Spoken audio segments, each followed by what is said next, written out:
И я уверен, что они будут добиваться результатов, потому что действуют очень целенаправленно. I'm confident that they will achieve results because they are very goal-oriented. Что касается наших усилий по стабилизации мирового энергетического рынка, то да, у нас все это происходит довольно в жестком режиме. Мы спорим друг с другом, отстаиваем свои позиции.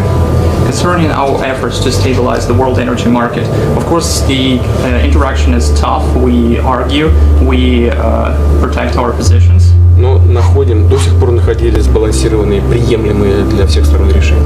But so far we've managed to reach mutually acceptable solutions for all of us. И наши партнеры, хотя, казалось бы, они лидеры в углеводородах, в добыче и продаже нефти, все-таки они строят планы и по зеленой энергетике, что на первый взгляд выглядит очень странно, но это реально происходит в жизни. And our partners, they are leaders in terms of hydrocarbons in their production and marketing, but our partners, it may seem strange, but they are also investing in green energy. Мы с ними говорим о возможности вкладывать средства, большие ресурсы в новые технологии. And we're discussing introducing massive investments in new technologies. И в новые источники энергии.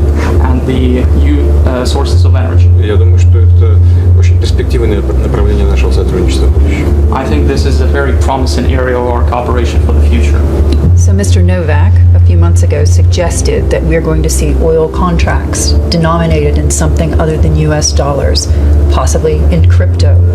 When do you think that we will see that happen? В криптовалюте контракты, но пока об этом рано говорить. It's early to say so. Потому что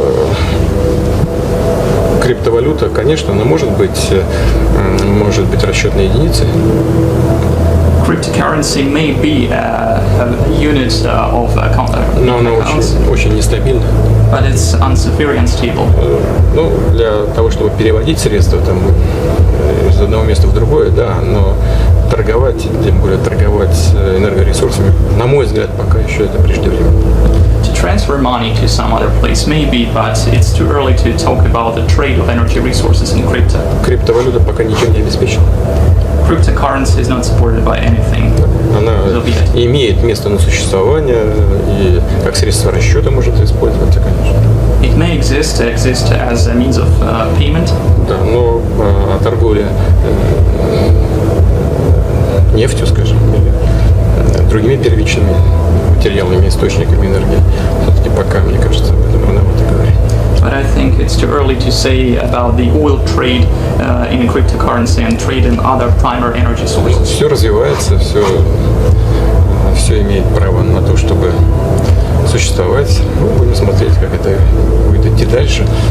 Может быть, когда-то это может быть и средством накопления. Мы видим, как колеблется этот рынок. And everything develops, and it has the right to exist, and we'll see in the future. Maybe it will be a means of accumulations. We'll see. Сегодня рановато. But it's too early to talk about it today. Does that mean, though, in your view, with regards to crypto, people like Elon Musk, the value of what they hold is worthless? То есть вы считаете, что это ничего не значит, и такие люди, как Илон Маск, то, что у них есть, это все ничего не стоит? Почему же это стоит? Просто можно ли это использовать в качестве расчетной единицы при купле-продаже нефти? Вот я о чем говорю. No, I believe that it has value, but I don't believe it can be used in oil trade. Потом для того, чтобы имитировать, нужно же, вы знаете об этом, огромное количество энергии. And in order to emit cryptocurrency, it demands tons of energy. Это нужно использовать традиционные виды, прежде всего углеводороды. And so far we misuse traditional means hydrocarbons. I know that via your central bank governor, our conversation this summer, she essentially said to me that you're moving away from US dollar denominated assets when it comes to trying to diversify away from the US dollar. Is that so sanctions have less of a bite to the Russian economy? Мне этим летом глава ЦБ сказала, что вы уходите от доллара, в том, что касается расчетов, пытаетесь диверсифицировать ситуацию. Это делается для того, чтобы санкции были менее болезненными? Мне кажется, что Соединенные Штаты совершают очень большую ошибку, что используют доллар в качестве санкционного инструмента. I believe that the US makes a huge mistake in using dollar as a sanction instrument. Они это делают, так как препятствует расчетам в долларах за санкционную продукцию. And it does so because it impedes US transfers in US currency or buying sanctions production. Просто нам невозможно получить деньги клиентов за поставленную продукцию в долларах. So we can acquire monies of our clients in dollars. К чему это приводит? And what does it lead to? Мы вынуждены просто. У нас нет другого выбора. Мы просто вынуждены переходить к расчетам в других валютах. And so we are forced, we have no other choice but to move to transactions in other currencies. Это первое. This is the first thing I wanted to А say. второе, когда другие страны, которые используют доллар в качестве резервной валюты, либо в качестве инструмента расчетов, видят, что происходит, у них у самих возникает тревога, что доллар может быть использован и в их отношении таким же образом. And secondly, other countries who have their reserve currencies or use dollars as a means of payment, they are also concerned by the situation. They are concerned that this dollar may be used against them. И они тоже начинают сокращать и свои долларовые авуары, и как расчетную единицу меньше использовать. And so they do the same. They diminish the role of dollar in their reserves, and they move away from using it as a means of payment. Результат. So this is the result. Нет, результат в том, что даже ближайшие партнеры и союзники США в своих резервах долю доллара сокращают. Это факт статистический. As a result, even close partners and allies of the United States move away from dollar as a means of payment, and this is a fact. И мы, конечно, это делаем, и в резервах своих сокращаем доллар, и в расчетах мы стараемся переходить. Это не всегда возможно, но стараемся переходить на расчеты в национальных валютах. And we also do the same. We diminish the role of dollar in our reserves, means of payment, and we try, it's not always successful, but we try to move to making transactions in national currencies. В этой связи можно сказать, что США пилит суп, на котором сидят. In this regard, we can say that the United States bites the hand that feeds it. Потому что это абсолютно конкурентное преимущество доллар в качестве универсальной резервной валюты мировой. Они его подрывают таким образом. В интересах сиюминутной политической конъюнктуры наносят ущерб своим стратегическим экономическим интересам. And this dollar is a competitive advantage. It is a universal reserve currency, and the United States today uses it to pursue political situation, immediate political goals, and they harm their strategic and economic interests as a result. Do you see the US dollar devolving into a currency that isn't the world's reserve currency? Do you believe that can happen? Вы думаете, что доллар движется к тому, чтобы перестать быть мировой резервной валютой? Думаете, это возможно? Он подрывает свои позиции в качестве мировой резервной валюты. It undermines its position as a world universal reserve currency. И объемы расчетов в долларах сокращаются, и объемы резервов различных стран мира тоже в долларах сокращаются. And both transactions and reserves in dollars shrink. Но мы не заинтересованы в том, чтобы полностью уходить от расчетов в долларах. But we are not interested in moving completely away from transactions in dollars. Нас пока устраивает, скажем, расчеты за энергоресурсы в долларах, за нефть прежде всего. And we are satisfied as of yet to paying in dollars for energy resources, paying for oil first and foremost. Но если политика американских властей будет продолжаться, такая, о которой я уже сказал, то нам и делать ничего не надо будет. США сами подорвут доверие к доллару. But if the political policy of the US authorities continues, then we have no choice, and we will do nothing. Just the US itself will undermine the situation. Кроме всего прочего, государственный долг растет в США. And the US national debt is growing. Вот в очередной раз сейчас Конгресс принял решение об увеличении потолка государственного долга. And once again, the US Congress raised the limit for the national debt. То есть это что такое? Эмиссия. So it means emission. Что такое эмиссия? What does emission mean? Это рост инфляции. The growth of inflation. И впервые, наверное, в истории инфляция в США растет такими темпами, как давно уже не было. And today the US faces record high inflation growth. Это уже экономические причины, которые так или иначе все-таки подрывают доверие к валюте. So these are economic reasons that undermine trust towards dollar. Все же задаются вопросом, а что дальше? Because everyone has a question, what's next? Что экономические власти Штатов будут делать с этим колоссальным долгом? What they will do with this colossal debt? Что будут делать? Проводить какие-то манипуляции с долларом? Will they manipulate somehow dollar? Будут понижать его стоимость? Что с долгом-то? Что делать? Will it diminish the value of dollar? What they will do with the debt? Это, конечно, вопросы фундаментального характера. These are, of course, fundamental questions. Это нас не касается. It has nothing to do with us. Это связано с политикой ФРС, это связано с экономической политикой администрации. It's about the Federal Reserve System's policy and the policy of the US administration. Соединенные Штаты крупнейшая экономика мира, очень высокотехнологичная. The United States is the largest economy in the world, very high-tech one. От самочувствия американской экономики зависит вся мировая экономика. And the whole world economy depends on the health of the US И economy. мы заинтересованы объективно в том, чтобы здесь не было никаких волнений, скачков. And we are interested in seeing no such shocks. Но это от нас не зависит. But it doesn't depend on Мы us. внимательно смотрим за тем, что происходит, анализируем и предпринимаем необходимые шаги для того, чтобы обеспечить наши долгосрочные интересы. And we closely follow the situation, analyze it, and make necessary steps to ensure our own long-term interests. A question for you on China. President Xi says you're his best friend. Does it concern you what you're seeing from the United States with regards to the AUKUS agreement?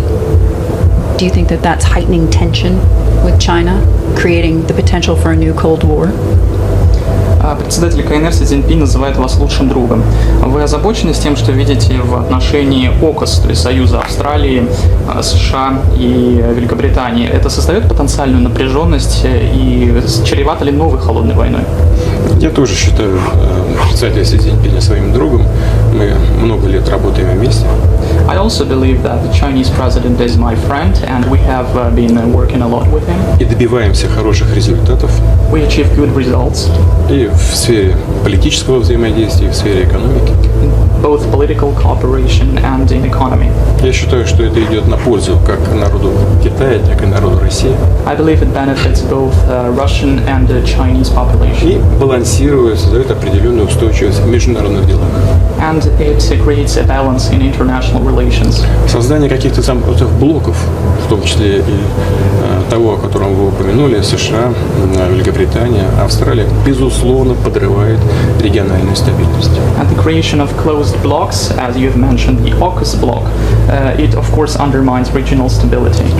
Потому что, на мой взгляд, дружить между собой – это хорошо. Because it's good to be friends, Но дружить против кого-то – это плохо. but it's good to be friends against. It's bad to be friends against someone. Это подрывает стабильность, о которой мы все говорим и о которой мы все заботимся.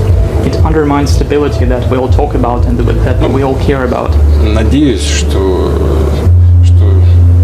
то, что сделано, то сделано, но ситуация не будет развиваться по какому-то непредсказуемому сценарию и не будет вызывать каких-то дополнительных напряжений в регионе. And the situation is what we see, but I hope that it will not develop in an unprecedented way and will not create additional problems in the region. Before I let you go, in terms of your greatest concern, you mentioned inflation. We now have the prospect of stagflation. We talked about AUKUS. We talked about tension in the South China Sea, what's happened in Afghanistan. Now we have a gas crisis, a cornucopia of issues facing the world. What is your greatest concern today? Мы говорили уже о многих проблемах, которые существуют. Инфляция, стагнация, ОКУС, Южно-Китайское море, Афганистан. Это как проблемы сыпятся как из рога изобилия. А на ваш взгляд, какая самая серьезная проблема на сегодняшний день? Для нас самая главная проблема и самая главная задача, которую мы должны решить, это подъем доходов граждан страны. Our main problem, our main issue and goal is to increase the revenues of our citizens. Это наша главная, основная задача. This is our main challenge. И мы не собираемся решать ее простыми линейными методами. And we're not going to use simple linear methods to solve it. Для этого мы должны обеспечить рост темпов развития экономики и изменение ее качества. In order to do so, we need to ensure economic growth and to increase its quality. Это долгосрочная задача. These are long-term tasks. Мы не собираемся действовать популистскими методами. We're not going to use populist means to do so. Но именно на базе качественного роста экономики мы собираемся решать основные социальные задачи, в том числе и увеличение доходов российских граждан и решение второй, очень важной для нас проблемы – демографической. On the basis of economic growth, we're going to improve the social situation, to increase the revenues of our citizens, and to deal with the second very important task is the demographic situation. А здесь целый набор социальных вопросов. And it entails a lot of social Здравоохранение, образование, healthcare, education, поддержка семей с детьми. supporting families with children. И для того, чтобы решать все эти задачи, мы наметили для себя определенные национальные цели развития. And in order to improve the situation, we set out national development goals. Это большая проблема. This is a big problem. Поэтому вот две основные проблемы – это демографическое и увеличение доходов граждан, улучшение качества их жизни должны решаться вот на этой серьезной экономической базе, о которой я только что сказал. So these two very important issues, demographic one and increasing the revenue of our citizens, improving their quality of life, this should be solved on the basis of economic growth. Вот это то, чем мы намерены заниматься в ближайшее время. That's what we are going to do in the near future. What about Mr. Navalny? Are you interested in improving his quality of life? А что касается господина Навального, вы готовы поднять его уровень жизни? Гражданин, о котором вы сказали, находится в местах лишения свободы. The citizen that you've mentioned is now in prison. Он Not great quality of life. Не самые лучшие условия для жизни, не так? самые лучшие условия, но он не один такой. Not the best, you're right, but he's not alone. Кроме него есть и другие люди, которые также нарушили российские законы. There are other people who also violated Russian legislation. И мы никого не собираемся ставить в какие-то эксклюзивные условия. And we are not going to create any exclusive conditions В том числе и тех, которые прикрываются политической деятельностью. for those who cover up, who use the political activity as a cover up for their activities. Пожалуйста, мне кажется, достаточно для того, чтобы ответить на ваш вопрос. So I think that I have answered your question. Mr. President, thank you.